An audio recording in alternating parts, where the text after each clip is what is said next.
Hello, ഇന്നത്തെ നമ്മളെ video ഒരു സിമ്പിൾ കറിയാണ് കേട്ടോ. പപ്പടം താളിപ്പാണ് ഇട്ടത്. കുറഞ്ഞ ഇൻഗ്രീഡിയൻസിൽ ഉണ്ടാക്കാൻ പറ്റുന്ന ഒരു ടേസ്റ്റി കറിയാണിത്. ഇതിന് വേണ്ടിയിട്ട് ആദ്യം ഒരു പാൻ അടുപ്പത്ത് വെച്ചിട്ട് അതിലോട്ട് വെളിച്ചെണ്ണ വെച്ച് കൊടുക്കട്ടെ. വെളിച്ചെണ്ണയാണ് കേട്ടോ ഏറ്റവും ടേസ്റ്റ് ഇതിന്. എന്നിട്ട് നന്നായിട്ട് പപ്പടം ഫ്രൈ ചെയ്തെടുക്കുക. ആവശ്യമുള്ള പപ്പടം ഞാൻ അവിടെ ഒരു 5 പപ്പടം എടുത്തിട്ടാണ് കേട്ടോ ഉണ്ടാക്കുന്നത്. അപ്പോൾ ഞാൻ പപ്പടമൊക്കെ ഫ്രൈ ചെയ്ത് കൊടുക്കുന്നുണ്ട്. എന്നിട്ട് ആ ഒരു എണ്ണയിൽ തന്നെയാണ് ഞാൻ ഈ കറി ഉണ്ടാക്കുന്നത് കേട്ടോ. അതിന് വേണ്ടിയിട്ട് കുറച്ച് ചീരുള്ളി അതേ സെയിം എണ്ണയ്ക്ക് തന്നെ ഇട്ട് കൊടുത്തിട്ടുണ്ട്.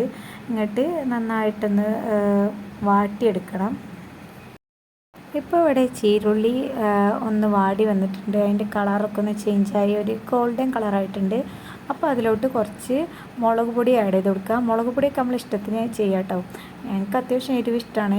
ഇനി എരിവ് ഇഷ്ടമില്ലാത്തവർക്ക് വേണമെങ്കിൽ കാശ്മീരി മുളകൊക്കെ ചേർക്കാം. ഇത് പച്ചമുളക് ഇട്ടിട്ടും ചെയ്യാറുണ്ട്. എൻ്റെ വീട്ടിലൊക്കെ ഇങ്ങനെയാണ് ചെയ്യാറ്. അപ്പോൾ ഞാൻ അതാണ് ഇങ്ങനത്തെ റെസിപ്പി കാണിക്കണേ. ഇപ്പോൾ ഞാൻ ഒഴിച്ചു കൊടുക്കുന്നത് കഞ്ഞിവെള്ളമാണ് കേട്ടോ. പിന്നെ ഒരുപാട് വെള്ളം പറന്നാൽ ഈ ഒരു കറിക്ക് ടേസ്റ്റ് ഉണ്ടാവില്ല കേട്ടോ. അപ്പോൾ കുറച്ച് വെള്ളം പറന്നാൽ മതി. എന്നിട്ട് അതൊന്ന് തിളച്ച് വരുമ്പോൾ പപ്പടം ഫ്രൈ ചെയ്ത് വെച്ച പപ്പടം ഇങ്ങനെ പൊട്ടിച്ച് അതിലോട്ട് ഇട്ട് കൊടുക്കുക കേട്ടോ. എന്നിട്ട് നന്നായിട്ടൊന്ന് ഇളക്കി യോജിപ്പിച്ച് കുറച്ച് നേരം അങ്ങനെ വെക്കുക. അപ്പോൾ കുറച്ച് കഴിയുമ്പോൾ ഈ പപ്പടമൊക്കെ ഒന്ന് വെന്ത് നല്ല സോഫ്റ്റായിട്ട് വരും കേട്ടോ. എന്നിട്ട് കുറച്ച് നേരം കഴിഞ്ഞതിന് ശേഷം ഉപ്പൊക്കെ ഇടുക. കുറച്ച് ഉപ്പ് ഇട്ടാൽ മതി. കാരണം പപ്പടത്തിൽ അത്യാവശ്യം ഉപ്പുണ്ടാവും, അത് ഇതിലോട്ട് ഇറങ്ങിയിട്ടുണ്ടാവും. അപ്പോൾ ആവശ്യത്തിനുള്ള ഉപ്പ് നോക്കിയിട്ട് ഇട്ട് കൊടുക്കുക. എന്നിട്ട് നന്നായിട്ട് മിക്സ് ചെയ്യുക. റെഡി. ഇത്ര സിമ്പിളൊരു കറി വേറെ ഉണ്ടാവില്ല. നല്ല ടേസ്റ്റുമാണ്. അപ്പോൾ എല്ലാവരും ഒന്ന് ട്രൈ ചെയ്ത് നോക്കുക.